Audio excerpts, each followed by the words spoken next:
Hello guys and gals, and welcome. So today we're going to be talking about something very interesting. We're going to be talking about ethereal items. Now, I've gotten quite a lot of comments over the past month, and one of the comments that I've gotten a lot has been people making rune words and ethereal items and then them breaking, and then they think that they can repair them with an Ort rune, or maybe they think they can repair them using the personalization bug, which I've tested, by the way, and doesn't work anymore. You know, they don't quite understand what ethereal items are for. And so what I want to do very quickly is go over ethereal items, talk about them real quick, the uses of those ethereal items, what purposes they have, and hopefully dispel a lot of the illusion around ethereal items for you newer players, and maybe even show some of you more grizzled veterans maybe something you didn't know. I don't know. We'll see. First thing we're going to do is we're going to go over the ethereal items and just simply talk about what ethereal items are, and why they are a good thing and why they also can be a bad thing. So the first thing that you have to know about ethereal items is that if it is an armor, they get a 50% defense bonus. Over here I have a Valkyrie Wing, which is a very nice winged helmet for Amazons. It has 399 defense. Now, it doesn't normally have 399 defense because it gets a 50% defense bonus from being ethereal, and then it also gets the 170% enhanced defense on top of that, which makes it a almost 400 defense helmet, which is pretty amazing. Weapons also get a bonus, and weapons also get an increased damage as well. And this is also 50%. So as you can see here, I have a very, very nice Armageddon Hue Tomahawk, which is 133 to 236 damage. It's absolutely amazing for level 48. It's actually pretty GG for level 48, just damage-wise. There's not a lot of level 48 weapons you're going to find that are 236 damage top end. In fact, there are level 80 weapons which are 236 damage top end. So you're rocking a basically like a level 70 weapon at level 48, which is pretty sweet. But it's ethereal, right? It will break. It will eventually be destroyed. Once the durability reaches 0, it will be no more. Well, here's the thing about this particular weapon. It has a repairs durability mod, and we're going to talk about the ways that ethereal items can be useful later. So the next thing that you have to know about ethereal items is that the strength and dexterity of any ethereal item is reduced by 10. Okay? So if you have, for instance, a Guardian Angel Hellforge plate, and it is an ethereal Guardian Angel Hellforge plate, the strength requirement will only be 186 as opposed to 196. If you have an axe, which has a strength requirement and a dex requirement of 67 and 125, it will only be 57 and 115. Now this is really important because if you make a Colossus Volge into an Insight Polearm, which is something people like to do, a ethereal Colossus Volge only has a strength requirement of 200, whereas a regular Colossus Volge has a strength requirement of 210. And this might not sound like a big difference, but your mercenary will not be able to use this weapon at a 210 strength requirement unless he's like level 98. So having that negative 10 on the weapon is actually a huge boon. Now, there are other reasons why you want to make an ethereal weapon for a mercenary, and we'll get to that as well. Now, one of the main things about ethereal weapons is that they can be repaired by unconventional means. So there are currently 2 ways to repair an ethereal item. The first is for the item to have spawned with the Repair's Durability effect. So this particular item has Repairs 1 durability in 33 seconds, which means every 33 seconds, 1 durability will refresh onto the item. Now what this means is that if you break the item, so it hits 0 durability, and you just simply take it off or you leave it on and you just go to town and you wait for approximately, what is that? 1 minute for 2. So 15 would be like 2, 4, 6, 8, 10, 12, 13, 14. So like 8 minutes. If you wait for 8 minutes, the weapon will be at full durability again. Now, of course, this is going to be constantly happening while you are using it as well. So even when you're out in the field, the durability will be repairing. And you cannot take this to the vendor, though, and repair it at Charcy. It will not let you repair one of these weapons at Charcy. So if you were to take the hammer and put it over the weapon, you can see it clearly says this item cannot be repaired. This item cannot be repaired. These items are ethereal and they cannot be repaired. They cannot be repaired using the Ort rune in the Horadric Cube. They cannot be repaired using the Ral rune in the Horadric Cube. They cannot be repaired using the personalization quest. There is no way to repair them normally. The other way that you can have an item repair itself is if the item obtains a modifier known as Replenishes Quantity. So there are throwing items in the game, and I don't happen to have one of those throwing items on me at this particular moment. But basically, the throwing items are things like Titans or the Balrog Spear, things like that that have a Replenishes Quantity effect on it. Replenishes Quantity is the same thing as repairs durability, sort of, because when you're throwing, you know, you're throwing javelins, or you're throwing knives, or you're throwing axes, whatever it is that you're throwing, they basically, you have a stack size. So maybe you have 100 javelins. Well, as you're throwing the javelins, they are replenishing in quantity. And this is also the exact same thing as repairs durability. They function similarly. Now, the other interesting thing about ethereal items is that you don't always have to kill their durability. So, for instance, a mercenary does not decrease the durability of an item when he uses it. So as long as he is the one that is using the item, there will be no durability decrease, okay? And this is important.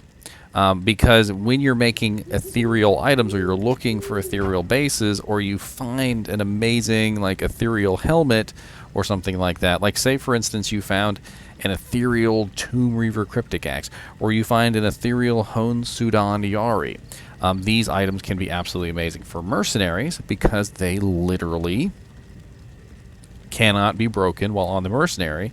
The mercenary gets the bonus of the 50% enhanced defense or the 50% enhanced damage, which is really great for him, and it's great for you too because it keeps your mercenary alive or helps him dish out more damage, which is great.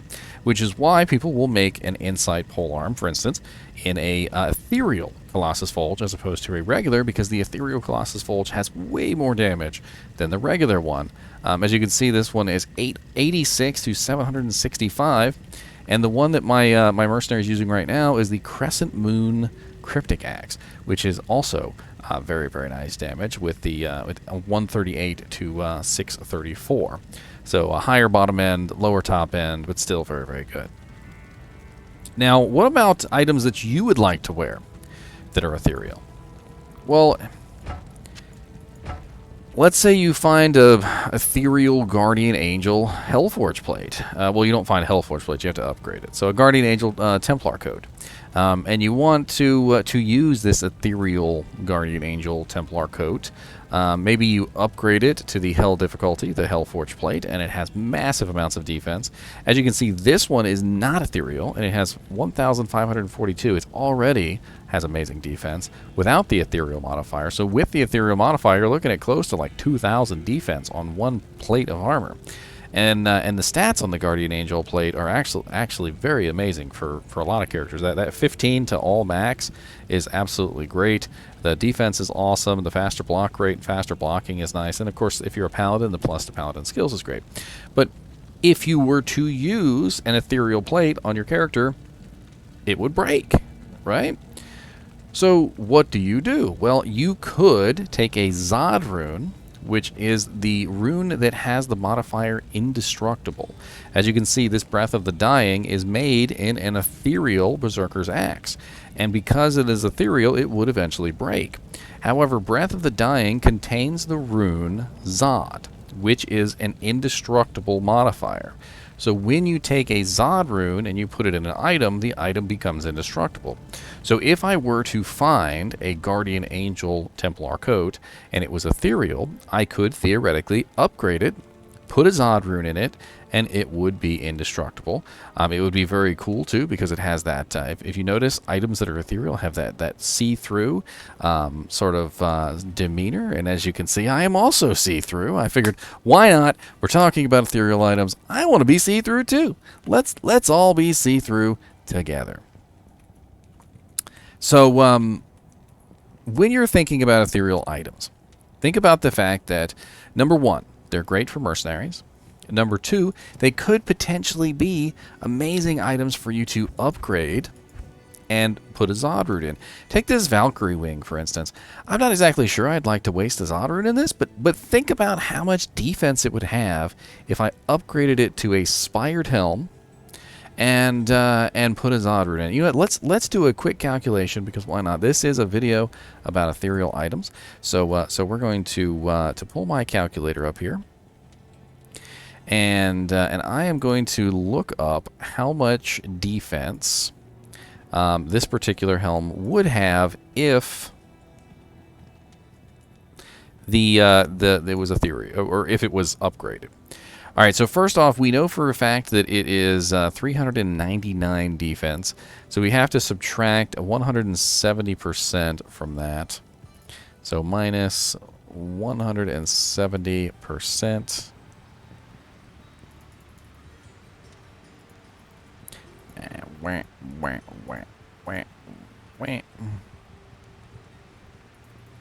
And it's very difficult to run these calculations on this stuff. Let's, you know what? Instead, let's look up the Spired Helm. I think it'll be easier to run it this way. So Spired Helm D2, which is the Hell difficulty. If you haven't seen my video yet on how to tell the difference between normal, nightmare, and Hell difficulty items, or normal, exceptional, and elite items, please take a look at that, because I go over how you tell the difference. So the average base defense of a Spired Helm is 114 to 159. So we're looking at a 399 Valkyrie Wing. And what we need to do is we need to go to the Winged Helm, and we need to find out what the base defense of our item is. So our item has a defense variance of 85 to 98, which is... So we're gonna run the numbers backwards. So I'm gonna take the number 98.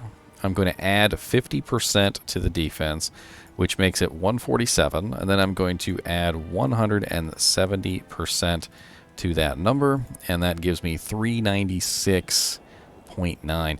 So it looks like we may have a max roll Valkyrie Helm, or defense-wise, which means that this is going to be a max roll Spired Helm as well. So it will, I can't remember if it does keep the max roll. If it did keep the max roll, but I think what it does is it actually re-rolls the defense. But let's pretend for a second that it was a max roll Spired Helm. So we have 159 plus 50%, which makes it 238.5, plus 170%, which makes the helmet a 643.95 defense helmet, which would be just kind of obnoxiously high. Now, defense isn't the most amazing thing in the world, don't get me wrong, but having a lot of defense can certainly make your life a lot easier. And, you know, if you were already going to use a Valkyrie Wing on your character, which it is a fairly decent helmet, I mean, I don't know. Depends on that. Depends on the item. Depends on what you're doing. There are better items, of course, to upgrade and Zod. Like, for instance, a Herald of Zakarum shield for a paladin, or for instance, using a Zod rune to make a Breath of the Dying Berserker's axe. Me, particular, I'd like to get my hand on an ethereal Guardian Angel Templar coat. If any of you guys and gals out there have an ethereal Guardian Angel Templar coat, with like anywhere close to the 200% max enhanced defense, I would love to get my hands on that, just to throw a Zod in it, just for the laughs, because the defense on a Ethereal Guardian Angel Templar coat is probably through the roof. In fact, you know what? Let's do the numbers on that too real quick, just for fun. So Templar coat is 274, but you know what? We're going to go to the Hellforge plate. Oops, Hellforge plates. And I'm going to run the numbers on this. So let's assume max defense on the Hellforge plate, which is 530 base. So 530 base plus 50% plus a max roll on the armor, which is 200%. You're looking at 2,385 defense on an ethereal Zodded Guardian Angel Templar coat. And you know what the fun, or Hellforge plate. And you know what the funny thing is you don't even have to Zod it. It would be a great armor for a mercenary because plus 15 to all maximum resistances would really help your mercenary stay alive. Your mercenaries have the same cap that we do, which is the 75% cap, and putting the Templar coat on the mercenary will allow the mercenary to gain those benefits. Of course, it does have a 196 strength requirement, so he can't actually use it yet. He only has 194 strength. I don't think I have any strength enhancing equipment on me. Let me just double check real quick though, just to be sure.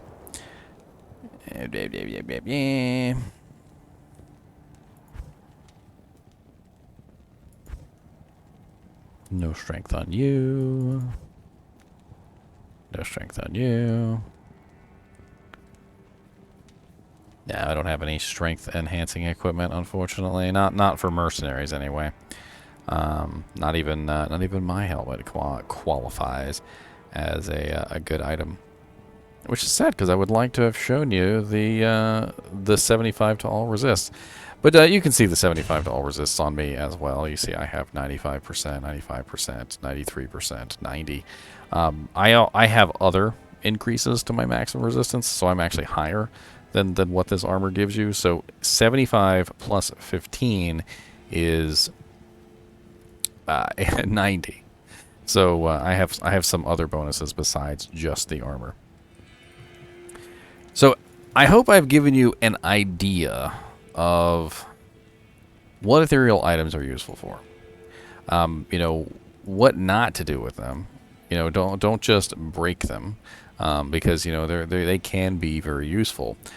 It's also important to note before I finish this video, it's important to note that some items cannot spawn ethereal. There are certain items in the game which are incapable of spawning ethereal, and that is amulets, rings cannot spawn ethereal. Arrows, bolts, bows, crossbows, phase blades cannot spawn ethereal, and set items cannot spawn ethereal. So none of these items can spawn ethereal. There are also certain items in the game that actually have an indestructible modifier on them, and these items can actually not spawn ethereal as well. I remember that there are a few items specifically in the game which are restricted from the indestructible and ethereal mechanic because they don't want you having the most godlike armor in the world. There are also items in the game which have repairs durability on them as a standard, like for instance Sandstorm Strax. See the repairs durability 1 and 20 seconds. So finding them ethereal is actually the ideal way to find them so that you can get that massive defense bonus along with the stats on the boots. And I wish I could give you a list specifically of the items that spawn an indestructible and ethereal that are not capable, because there are actually some items that can spawn indestructible and ethereal, but they're very, very specific. And one of them is the Ethereal Edge. The Ethereal Edge axe is a specific axe that spawns ethereal and indestructible, and it's meant that way. Obviously, it's in the name. The name literally says Ethereal Edge, and it does massive amounts of damage. It's an axe, of course, though. It's a two-handed axe, and it does tend to be kind of ignored because not a lot of characters go for two-handed axes. That's mainly a barbarian thing, so if you were an axe barbarian, maybe that would be something you'd be looking at. Anyway, I hope that I've given you guys a little bit of an insight on ethereal items. I don't want to go on forever. And I do appreciate you guys and gals watching my videos. And keep watching.